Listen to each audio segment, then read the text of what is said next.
trabalho dos pais é um trabalho muito difícil, porque ele é um trabalho de cobrar, mas não cobrar demais, e dar a liberdade, mas às vezes não dar a liberdade demais, equilibrar a liberdade com responsabilidade. Gente, é algo muito complexo. Eu não ia falar difícil, mas é complexo, porque você tem que estar atento o tempo inteiro. E, obviamente, você vai errar. Você é um ser humano, você está aprendendo, é a primeira vez que você é pai ou que você é mãe. Quer uma dica? Quando você achar que você errou como mãe, chama o seu filho e fala: mãe, filho, desculpa, a mamãe errou, mas é a primeira vez que a mamãe está sendo mãe. E se for o seu segundo filho, terceiro, é a primeira vez que você está sendo mãe de uma pessoa com essas características. Lembra que todo mundo é diferente? Fala isso pro seu filho, porque isso vai ajudar muito na sua relação. Você não tem que saber tudo, você não tem que estar certo o tempo inteiro.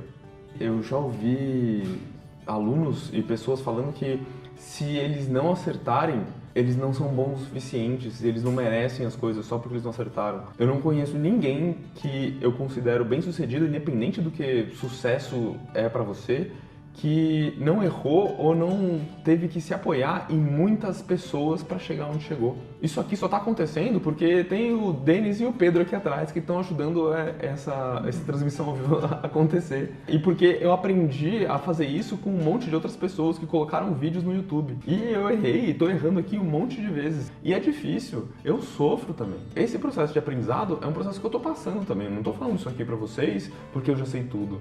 Não, tô falando isso pra vocês porque eu quero construir isso junto com vocês, mães, pais, professores, alunos, para que todo mundo cresça e compartilhar um pouco do que a gente aprendeu, o que funciona. Tem uma parte que chega que é a parte quase que de provação. Às vezes a mãe percebe o que está fazendo, percebe que está projetando muitas coisas no filho, ela fala: ok, vou mudar. E aí ela começa a tentar ouvir. Só que as coisas demoram às vezes para acontecer. Muitas vezes elas demoram bastante. Mas e a sua expectativa sobre essa mudança gerar um resultado é tão grande que às vezes você se frustra. E quando que isso pode acontecer? Você tem que primeiro perceber que essa mudança tem que ser interior sua para depois ela ser externalizada no mundo. Então às vezes a gente só muda uma atitude, só que a gente ainda está fazendo porque alguém falou e a gente não aceitou isso como uma verdade.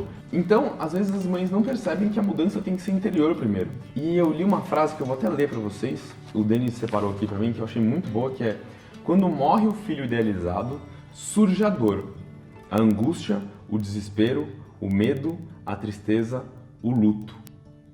O filho está lá, é outro, completamente diferente do que foi desejado, mas está lá. E o casal, muitas vezes somente a mãe, não tem autorização para chorar e ficar de luto pelo filho que morreu. A morte do filho idealizado, de Elaine Gomes dos Reis Alves. As mães, muitas vezes esse processo vai ser difícil para você, mãe, aceitar, porque, poxa, eu imagino que você está há tanto tempo ali criando coisas, pensando no futuro, se preparando, tentando criar um mundo melhor para ele, trabalhando pra caramba para dar a melhor educação para ele, e de repente vem um cara lá de barba com óculos que fala: não, esquece tudo que você sonhou. É um processo sofrido e dói, e essa dor é real, porque simplesmente porque não é o que você sonhou. Então, eu entendo se isso acontecer com você. E você provavelmente vai passar por essa fase se você tem uma projeção que é muito diferente do que seu filho queria. Mas pra você ter uma ideia, a minha mãe, ela me teve quando eu era bebê, ela falou que eu dormia feito um anjo. Que eu dormia muito bem e que eu não dava trabalho como bebê. E muitas mães reclamam de trabalho com um bebê novo. Você é mãe, você deve saber. E aí ela falou: nossa, o pessoal fala tanto, mas esse menino é tão tranquilo, vou ter outro filho. E aí chegou a minha irmã. E a minha irmã, cara, ela chorava um monte, ela reclamava um monte, ela era, como bebê, ela deu muito trabalho. Depois a gente cresceu. Eu fiquei uma criança meio rebelde e a minha irmã começou a ser a melhor aluna da escola. Então, são fases que cada um passou que eu duvido que a minha mãe idealizou que fosse desse jeito. Depois que você passa por esse período de provação, mãe, ok, passar por talvez esse luto, enfrentar isso e aceitar que ok, seu filho não vai ser como você desejava, ou ele não vai fazer a faculdade que você queria. Por exemplo, eu já vi muitos casos de pessoas que passam em ótimas faculdades e o pai queria que ele fizesse outra, que é tão boa quanto. mas ele tinha um sonho de um filho médico, por exemplo, e o filho resolveu fazer engenharia. Mesmo que fosse moda, gente, mesmo que fosse dança, teatro, cinema.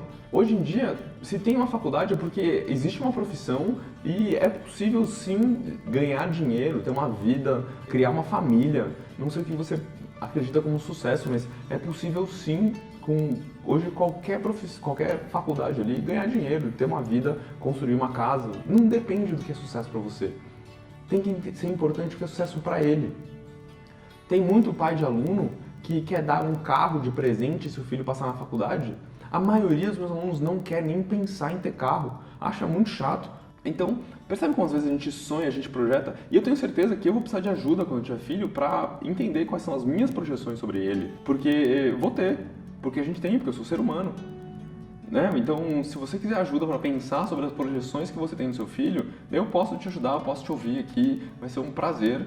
Meu propósito verdadeiro é ajudar as mães, os pais, os professores das escolas a melhorarem o desempenho e conseguirem atingir os objetivos e viver isso tudo de uma forma mais leve.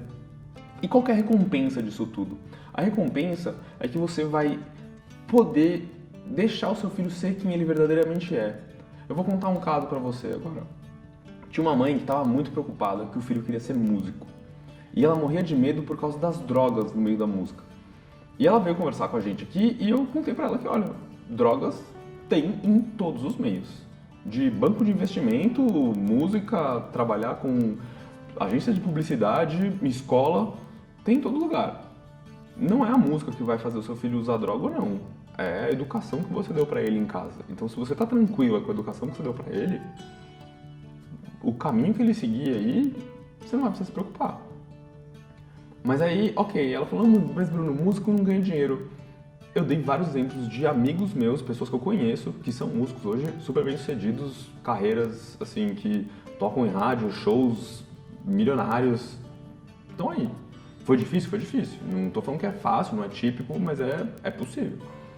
E ela ficava segurando ali, não querendo que o filho tocasse. E o menino, ele era um baita de um artista, era visível que ele era um artista.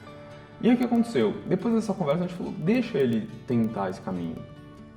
Esquece essa projeção que você teve. Ela teve, enfim, a gente chamou a Carol também, que é psicóloga, que trabalha aqui com a gente. E a Carol conversou com ela e ela falou, tá bom, eu vou dar um voto de confiança, vou deixar meu filho ir e vou deixar ele seguir a carreira da música. Ele e os amigos se inscreveram num campeonato, ganharam um campeonato, gravaram uma música, começaram a fazer show, acho que deu uns 3 meses, o menino chegou pra mãe e falou, mãe, eu acho que eu não quero mais trabalhar com música. Ah, filho, por quê? Ah, porque ele tinha uma rotina de ensaios muito forte e ele falou, eu tô perdendo a vontade de tocar, tipo, antes tocar era muito gostoso e agora eu tô meio sem vontade de tocar. E não é isso que eu quero gostar de tocar. Tô pensando em estudar publicidade. A mãe falou, tá bom. E aí, a moral da história é, assim como você projeta no seu filho ideal e bloqueia algumas coisas que ele poderia ser, ele projeta o mundo ideal dele e sonha com o mundo ideal dele. Nesse caso era com a música, como se a música fosse ser algo que ele ia fazer, algo que ele sempre ama e que ia ser muito legal, mas ele esqueceu de todas as obrigações que ele tinha. E quando você deixa o seu filho ir para esses mundos projetados por ele, ele vai lá, conhece a realidade e aí ele pode tomar as decisões dele se é isso mesmo que ele quer seguir ou não. Assim como você, quando conseguir parar de sonhar com o filho ideal e conhecer o seu filho como ele realmente é, vai poder ver e tá ali para dar o suporte que ele precisa para as decisões que ele tomar. Porque acho que esse é um dos lugares mais importantes da mãe e do pai, é a segurança, é estar ali para dar o suporte que o filho precisa, para onde quer que ele queira ir, né? Desde que, enfim, se você der a educação certa, ele vai ser uma boa pessoa, mas se você ficar bloqueando ele, dele não experimentar as coisas dele, ele vai querer parar e vai querer te enfrentar para mostrar que você está errado, e vocês vão ficar nessa briga e ninguém vai ser feliz nisso aí. A diferença que isso vai dar no comportamento dele, eu te garanto, que vai ser muito perceptível. Pode demorar um pouquinho, mas se você mudar, ele vai mudar também. A resposta dele vai ter que mudar. Porque uma das variáveis da equação aí mudou, então a equação inteira muda. Né? Então você tem esse poder de mudar você mesmo. Você não consegue mudar seu filho, você só consegue mudar você mesmo. Então, muda você mesmo para conseguir dar a possibilidade dele ser a melhor versão dele mesmo. É isso. Um beijo e até a próxima.